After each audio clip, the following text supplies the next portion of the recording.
Dagdag na mga balita, binigyang diin ni Member of Parliament Abdul Basit Benito ang pangangailangang matiyak na maging bahagi rin ng mga programa at serbisyong pangkaunlaran ng Bangsamoro Government ang mga Bangsamorong naninirahan sa labas ng Bangsamoro Autonomous Region in Muslim Mindanao. Ang News Now mula kay Quiza Chavez. Ito ang naging sentro ng kanyang mensahe sa pagtatapos ng public hearing ng Committee on Social Services and Development para sa BTA Bill No. 394 noong July 21. Layunin ng panukalang batas na gawing institusyonalisado ang pagbibigay ng development assistance sa mga Bangsamoro at kanilang mga komunidad sa labas ng BARMM. Pinangunahan ang pagdinig ni CSSD Chairperson MP Norida Miswari at dinaluhan ng mga kinatawan mula sa sektor ng relihiyon, akademya, youth organizations, mga ahensya ng pamahalaan at iba pang stakeholders na nagbigay ng kanilang mga komento at rekomendasyon upang mapahusay ang panukalang batas. Sa kanyang closing remarks, nagpasalamat si MP Benito sa aktibong pakikilahok ng mga dumalo at binigyan diin ang kahalagahan ng public consultation sa pagbuo ng mga batas na tumutugon sa tunay na pangangailangan ng mga mamamayan at nakabatay sa mga pagpapahalagang Islamiko, kultura at tradisyon ng Bangsamoro. Anya, ang BTA Bill No. 394 ay higit pa sa isang panukalang pangkaunlaran. Ito rin anya ang pagkilala sa iisang kasaysayan, pagkakakilanlan at pananagutan ng Bangsamoro Government sa lahat ng Bangsamoro saan man sila naninirahan.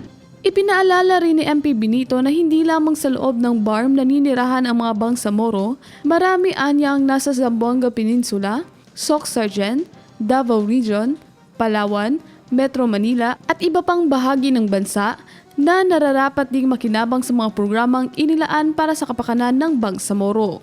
Binigyang diin pa niya na marami sa mga makasaysayang kawalang katarungang naranasan ng Bangsamoro tulad ng diskriminasyon, sa pilitang paglikas, pagkawala ng mga lupang ninuno at iba pang anyo ng marginalization ay naganap sa mga lugar na wala na ngayon sa sakop ng BARMM. Dahil dito, nararapat lamang anyang patuloy silang mabigyan ng suporta at mga oportunidad para sa kaunlaran.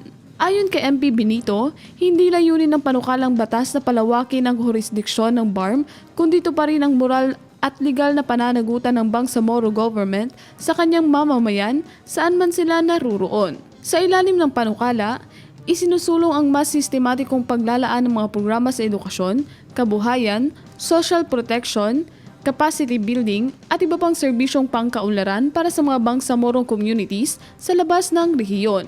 Tiniyak din ng Vice Chairperson ng komite na maingat na pag-aaralan ang lahat ng rekomendasyong inilahad sa public hearing upang higit pang mapagtibay ang panukalang batas bago ito isumite para sa susunod na deliberasyon ng Bangsamoro Parliament.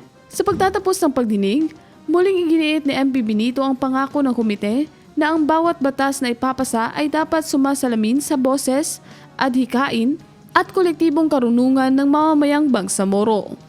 Umaasa rin siyang magiging daan ng panukalang batas sa pagbuo ng isang inklusibong Bangsamoro kung saan ang bawat Bangsamoro nasa loob man o labas ng BARM ay magkakaroon ng pantay na pagkakataong makinabang sa kapayapaan, kaunlaran at mabuting pamamahala. Criza Chavez, iMinds, Philippines.